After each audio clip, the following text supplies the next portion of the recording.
Okay, hello everybody. My name is Lita Abella. Welcome to my new show, What's Your Story in the New Normal? I'm an entrepreneur, health and wellness consultant, public speaker, licensed private investigator, and former LAPD lieutenant. And in between all that, I went to law school and obtained my JD. I tell stories that inform, inspire, and influence others. Today, my guest is Michael Hoover. And so this is going to be the first time we're actually meeting virtually. And so this is going to be a very interesting story. So welcome, Michael, for coming on to my show. So first, let's start off by you just telling me a little bit about your personal life. All right. So my name is Michael Hoover. I'm 37 years old. I work for the Department of Defense. I've been working for the Department of Defense for almost 18 years now. I live in Mission Valley, San Diego. My dad was ex-Navy. So I've been, around the world, different places, 3 different high schools, a couple of different colleges, and graduated from SDSU with information systems background. But now I'm doing finance. So for the past 18 years, I've been doing finance. I love what I do. And yeah, it's pretty much me in a nutshell. So are you married? Do you have any children? Yeah. So believe it or not, I just got married a few weeks ago. What? Yeah, on April 24th. So it's been interesting. So this is my wife is a life coach. She's an entrepreneur just like yourself, which is kind of interesting. I like that. But yeah, so we had the entire family was going to come here. Her side, she's got a big Italian family. I'm half Filipino, so my Filipino side was supposed to come. You are? Oh, yeah. I'm half Filipino too. Oh, awesome. I didn't even know that. Yeah. Yeah, yeah. My mom is from Naga City, so full Filipino and everything. But, wow. Yeah. So, anyways, we were supposed, we got married at the Mission Church. Everybody had their Airbnbs ready. They all had their flights booked. But then, in the blink of an eye, with this whole COVID situation, things changed pretty quickly. So we, came to a fork in the road, and we made a decision on whether or not we should postpone our wedding or if we should continue on. And, I think we both came up with the mutual decision to get married. And, why wait? We can always have a party later on in a different, in a couple months or so. But yeah, so we were married at the Mission Church here, the first mission here in San Diego. It was a great wedding. It was only 2 people, my dad and my sister. But the way Father Bill did the ceremony, which was a 30-minute, wasn't the regular type of wedding. He did it very professionally, as if he were speaking to everyone in the church. And, wow. Yeah, it was very nice. So I was able to record it. I got a couple videos and all that. But yeah, we got married during COVID, so I've got some. Oh my gosh. I got some interesting photos. I'll have to share them with you after we get done with this conversation. Sure. Yeah. That's amazing. Thank you. Wow. That's 2 weeks ago. So technically you should be on your honeymoon right now. Should be, yeah. But no honeymooning right now. Oh, yes. I know with this pandemic going on, there's so many things that have to be canceled or postponed.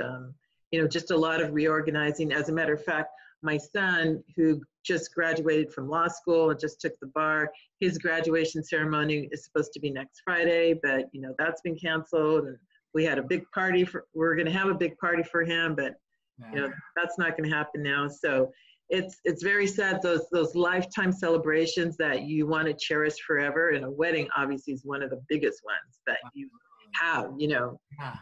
And so, but it's always going to be a good story, because 10 years from now, people are, you're going to be able to say, well, we were supposed to get married, on such and such a date, but there was this pandemic in the world and it stopped us. Yeah, absolutely. Yeah. Even my sister and my dad, when they signed the witness, the signatures for the witness on the witness paper, they had to wear their masks and all that. So we have pictures of Father Bill, my dad, and my sister, together with masks, and we got some really cool little photos I'll share with you. But yeah, I'm sorry to hear about your son. That's congratulations to him. Thank you. Law school.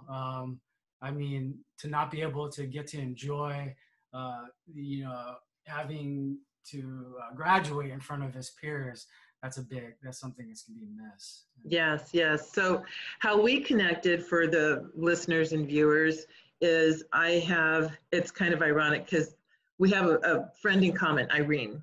Okay. So Irene is my ex-husband's ex-wife's niece, and we've become friends, we've been friends for a long time now. I mean, we're practically like related. Yeah. And she referred me to you. So tell me, what's been going on? How has the COVID-19 pandemic affected you in your life? It's affected in large ways. I'm a very social person. I like getting, going into the office. I like having the one-on-one conversations with people. So we've been going around the 7th week or 8th week this week, and we've been working 100% from home. Thank God we've been able to do that. We have, have the little setup in my little office / guest room here, and everything's been going pretty smoothly. It's a change. I think for me, and I think for a lot of people, there was a little bit of loss, and there still is a little bit of sense of loss with this whole COVID situation. Your routines are gone. The gyms are closed. The things that you do on a normal daily basis, it's hard. It was hard to get adjusted to that. Some people like teleworking, some don't. I really wasn't a fan of teleworking. I like going in the office because I can, focus a little bit better.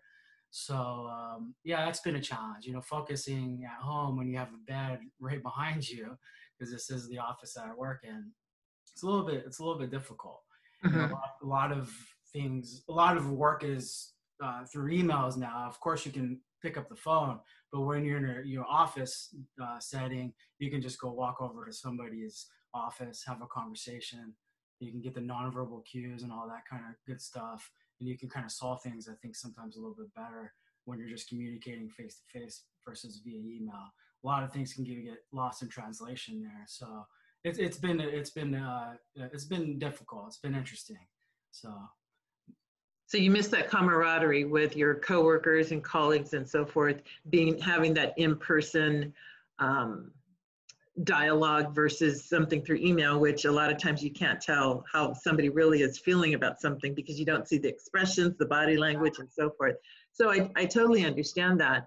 Does your organization or agency, I should say, do you do any like Zoom meetings to like once a week to kind of catch up on what's going on with your department? Yeah, so we, part of that, the whole Microsoft 365, we've been transitioning to Microsoft Teams, which has been pretty interesting. So a lot of our meetings have been virtual through Microsoft Teams. So face-to-face via over either video through your laptop or your work phone, kind of like what we're doing now. So that's how we've been kind of having our meetings. With my team, since I'm a supervisor, I make sure every 2 weeks we have meetings. I'm constantly chatting with them via text, give them a call, at least once a week, just to see how everybody's doing and following up with everybody. But yeah, the virtual world is kind of how we've been working, and it's working.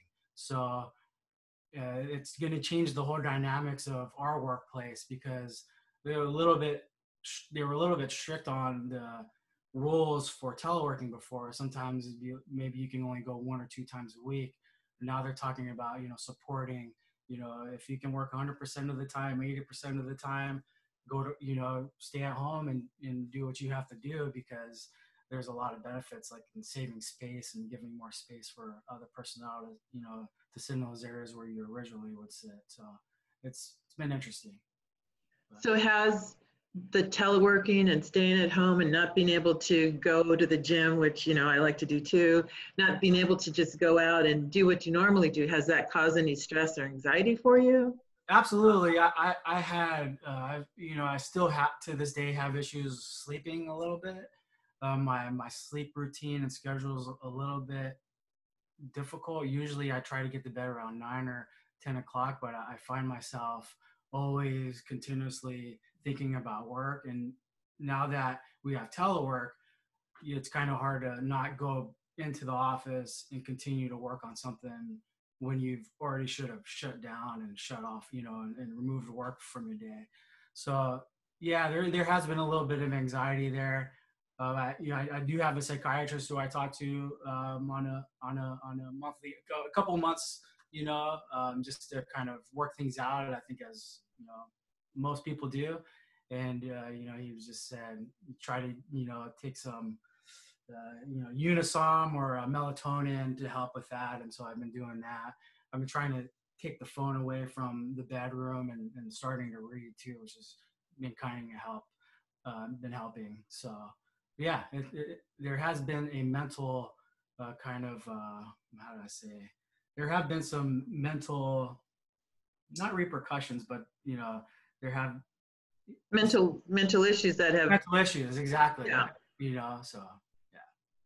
And that's for my real job. This is just something I do on my own doing this show, but my real job, I actually do give presentations to law students, bar applicants, and attorneys on substance use and mental health issues.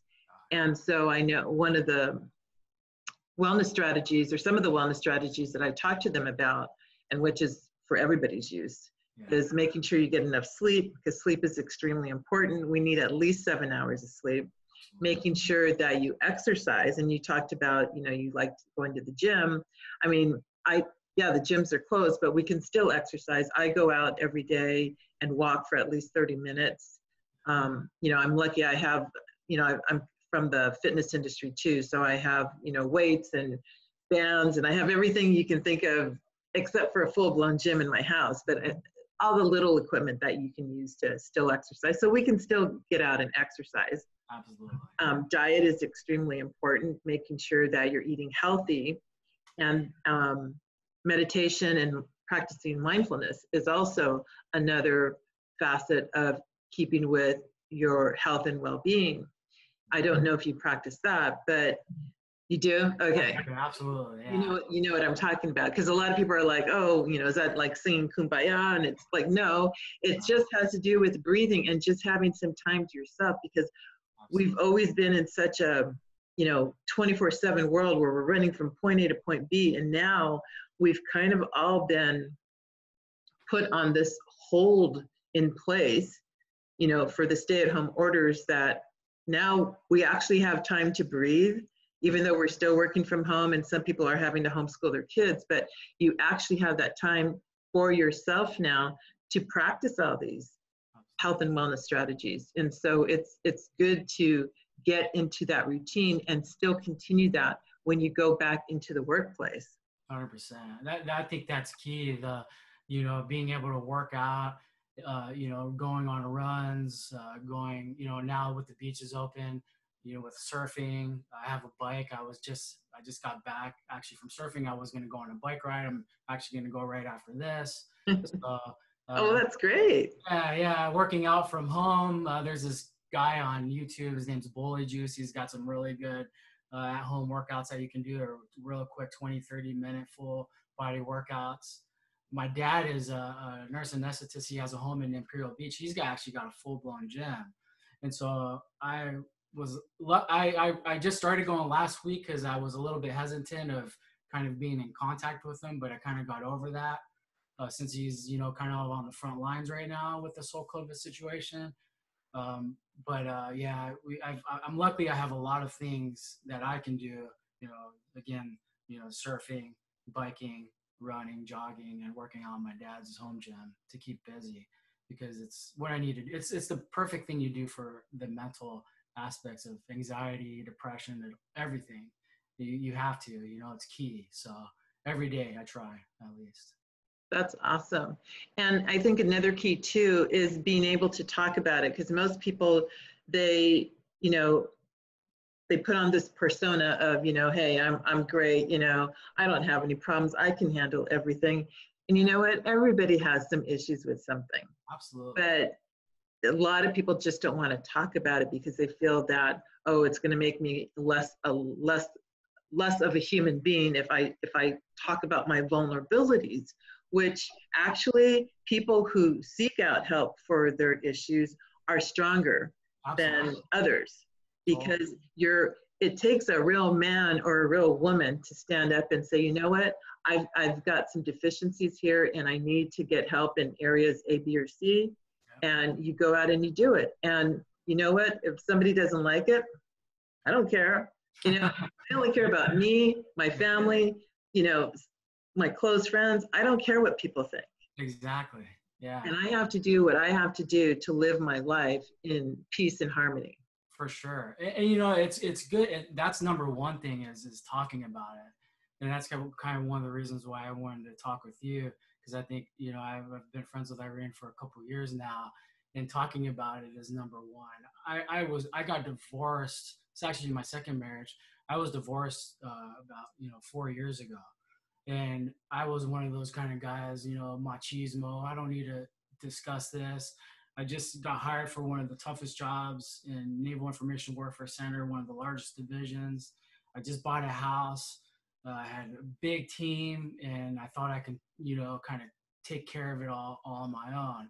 And then one day while I'm in Vaughn's, I look at, there's this Time magazine, and it's got Brad Pitt on there. And I open it up, and he talks about how when he went to go see his psychiatrist, it was one of the most beneficial things for him as a person. And when I saw that, I made that call, and I got in contact with a good psychiatrist and good psychologist, you know, and just discussed it and got those professional viewpoints on what I need to do to kind of help just better myself. And, you know, we're human beings, and we all need help. We're not perfect. It's a continuous journey of trying to get better every day. So we got whatever we can do to increase that tool set to help better ourselves. Amen to that, you know. So for sure, we should always talk about it. Don't be afraid. Yes, yes. Especially with men. Yes. And, you know, I mean, like when I first saw you, I was like, oh my God, you know, very handsome man, you know, obviously you work out, you know, good looking, in shape and so forth. And so when people see that somebody who looks like you has this image, you know, you look kind of like a machismo person, you know, who can actually sit down and talk to me, a stranger, about some really personal issues, that takes a strong person to do that. And that doesn't make you a lesser person. You know, it just shows that, hey, you know, I have a lot of self-esteem, and I don't have a problem talking about things that most people would never talk in public about, let alone to a stranger. You know, even if we were having this conversation that wasn't being recorded, you know, you don't know me, I don't know you. But I mean, obviously we've been talking now for 20 or so minutes, and we haven't stopped because there's like so much, you know, we're getting to know each other, and there's so much information that we have in common. Totally. Yeah. So I want to thank you very much for, you know, coming on the show and talking about these personal issues. And I'm sure that there's a lot of other people out there who are struggling with these challenges, especially now during COVID-19 and the pandemic and the stay-at-home orders. You know, we've been in this situation for about 2 months. And I know that across the United States, you know, states are opening up. Here in California, you know, we're slowly starting to open up and so forth. But it's going to be a long road to recovery. And so everybody still needs to understand that we have to take precautions to stay physically healthy. Absolutely. But we also have to take precautions to stay mentally and emotionally and spiritually and intellectually healthy. Absolutely, for sure. So any last words? Yeah, you know, I think, you know, in times like these, you know, you have to turn off all the negative, you know, media, stop paying attention to what's going on social media with all of the, you know, partisan bickering and all the negativity and all the theories and this and that. And just be positive, you know, stop, don't let the negative things that are going on in today's world affect you, because I see it doing that to a lot of people. I think in today's world right now, what we all need to do is be as one and be, you know, more of a, you know, not kumbaya, but a team. Yes. We need to love each other. We need to talk to each other. We need to care for each other more than anything. And we need to be real. We need to be authentic. And that's what matters, call somebody, talk, that's important. I talked to somebody, one of my old employees, a friend and colleague of mine, the other day, and I just was thinking about her. And as soon as I called her, she started crying. Oh. And she was like, this is the perfect thing that I needed to hear was your voice. And I just said, hey, I just want to let you know I'm thinking about you, seeing how things are doing. And those things are important. So do the Zoom calls, do the FaceTime, continue on with, don't be afraid to hug. I know, a lot of people shouldn't be hugging right now, but or at least a virtual hug. A virtual hug, exactly. So yeah, just continue to stay positive, continue to work out, talk about your issues if you're feeling down and lonely with somebody, because there's somebody always there that's gonna be willing to listen. And just stay positive and keep up. Yeah. Yes. Excellent advice.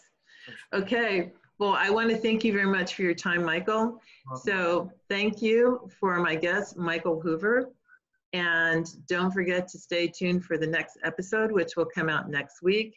Until then, I hope everybody stays positive, stays safe, stays healthy, and stay home. Thank you. Take care. Bye-bye.